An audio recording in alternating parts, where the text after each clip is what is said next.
Hello YouTube बच्चों लोग, कैसे हैं आप। मैं प्रज्ञा एक बार फिर से आपके आगे आई हूँ लाइन और एंगल के कुछ सम्स लेकर के आपके डाउट और प्रॉब्लम को कम करते हुए। चलिए चलते हैं सीधे अपने सम्स के पास। इन फिगर साइड क्यूपी और आर क्यू ये आपकी दो साइड है और ये आपका एक ट्रायंगल जो कि प्रोड्यूस हो रहा है, जिसमें कि आपकी साइड ये वाली पी क्यू साइड एस तक प्रोड्यूस हो गई है और ये जो आपकी क्यू आर साइड है ये टी तक प्रोड्यूस हो गई है। आपको यहाँ पे निकालना है पी आर क्यू एंगल कितना होगा। सबसे पहले चलिए हम लोग सॉल्व करते हैं। हम लोग यहाँ पे गिवन को नोट कर लेते हैं, ठीक है। गिवन क्या है, angle S P R equals to 135, angle P Q T equals to 110। आपको फाइंड क्या करना है, पी आर क्यू वॉट, ठीक, ये आपको फाइंड करना है। आपको पता है T Q R is a straight line. कौन सी लाइन है, स्ट्रेट लाइन है, ठीक है। T Q R is a straight line और angle T Q P plus angle P Q R ये कौन से एंगल है, ये इधर से ये और इधर से ये लीनियर पेयर एंगल। देखिए ऐसे करके बना है, ट्रांसवर्सल आई है कि नहीं, ये लीनियर पेयर एंगल है। कौन सा है, लीनियर पेयर। इनका सम कितना होता है 180। ये कौन से एंगल है, लीनियर पेयर। आप क्या लिख सकते हैं इनके लिए, लीनियर पेयर। आपको पता है लीनियर पेयर एंगल का जो सम होता है वो 180 होता है। तो आपको ये वाला टी क्यू पी कितना दिया 110 है ना।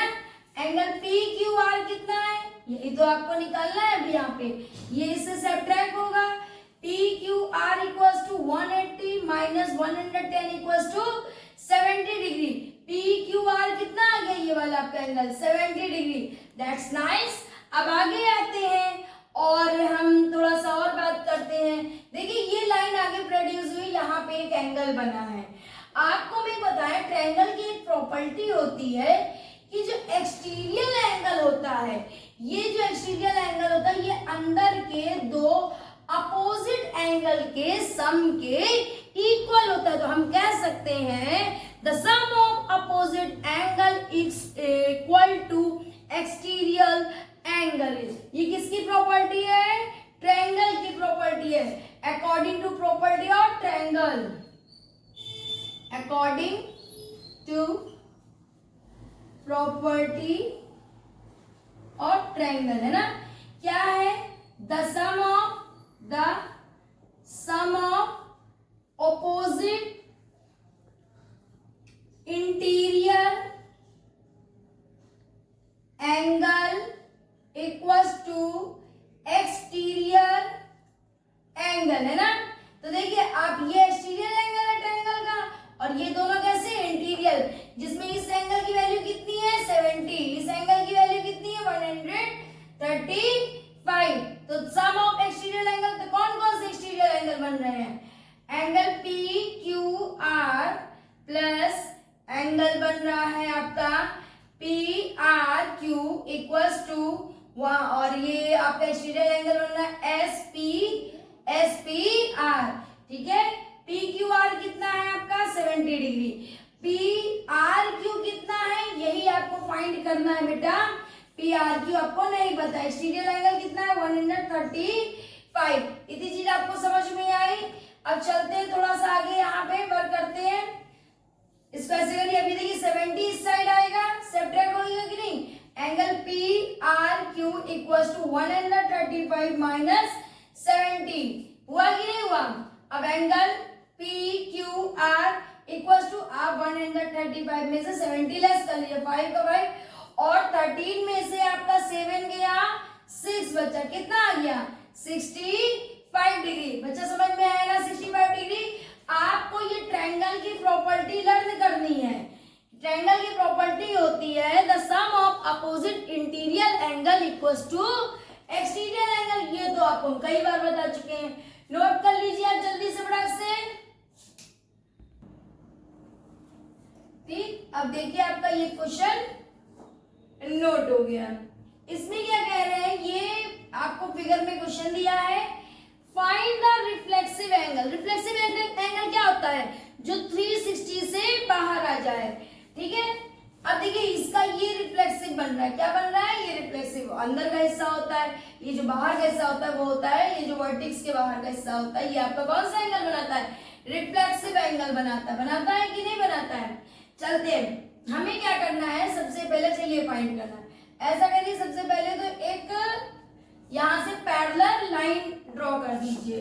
भाई आपको दिया है A B parallel C D, आप लिख सकते हैं यहाँ पे, इस लाइन को नाम दे दीजिए ई एफ। कौन सा नाम देंगे, कोई भी नाम दे दीजिए, वैसे आप फिलहाल तो एफ आपके पास है, आप एल नाम दे दीजिए, क्योंकि ये नहीं जो नाम पहले से है वो देने का कोई मतलब नहीं, कोई भी लाइन है, ठीक है। अब बहुत इजी है, ये देखिए इस एंगल को, ये जो अंदर ये जो एंगल इस तरीके से भी, जो रिफ्लेक्सिव की जो बना है, इसको इस लाइन ने जब कट किया इस तरीके से, देखिए जब ये लाइन ने कट किया तो दो पार्ट में डिवाइड होगी नहीं, एक का नाम पार्ट 1 रख दीजिए और एक का नाम पार्ट 2 रख दीजिए, ठीक है। तो आपको पता है कि angle 2 plus angle F G D, ये क्या है आपके, ये बताइए ये कौन सा एंगल है, लीनियर पेयर एंगल है। कौन सा एंगल है, लीनियर पेयर एंगल है। तो आप इसे कह सकते हैं लीनियर पेयर एंगल। कौन सा एंगल है, लीनियर पेयर एंगल। तो angle 2 equals to F G D equal, F G D तो आपको पता ही है 135 equals to 180। Angle 2 equals to 180 minus 135। 180 में से 135 अगर हम लेस करें 5 और 7 में से अगर हम यहाँ पे 1 कैरी हो गया, 7 में से अगर हम 3 गया तो 4, कितना बचा आपके पास, एंगल 245 डिग्री। ये एंगल 245 हो गया कि नहीं आपका। अब चलते हैं थोड़ा सा ऊपर वाले पार्ट में, ये वाले और इस वाले में। तो इसमें देखिए आप ठीक, ये देखिए इस पे आगे ऐसे ट्रांसवर्सल लगी है, ये वाला एंगल 1 इस वाले एंगल की कैसा लग रहा है आपको, ऑल्टरनेट, सॉरी 3 है, कैसा लग रहा है, ऑल्टरनेट। और कैसा ऑल्टरनेट, इंटीरियर अल्टरनेट। कौन सा है, इंटीरियर अल्टरनेट। तो हम लिख सकते हैं angle first equals to angle A E F.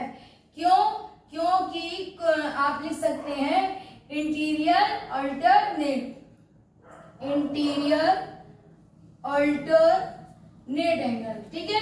तो ये इक्वल एंगल 1 कितना हो गया भाई, ये 34 हो गया। इतनी चीज समझ में आ गई। अब बात आई रिफ्लेक्सिव एंगल की, किसकी, रिफ्लेक्सिव एंगल। तो रिफ्लेक्सिव एंगल कितना दिया गया है आपको, ई एफ जी, ई एफ जी।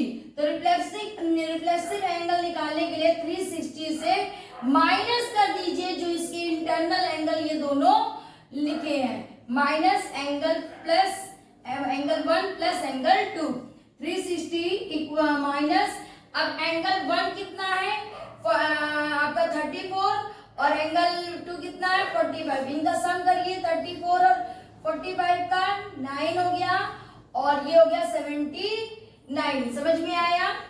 आप 360 माइनस 79, अब 360 से 79 लेस करेंगे तो कितना आएगा, 79 है ना, 360 से 79 लेस कर दीजिए फटाक से, जल्दी से लिख लीजिए। रिफ्लेक्सिव एंगल आपका ये कौन सा एंगल है, ई एफ जी, कौन सा एंगल है, रिफ्लेक्सिव एंगल।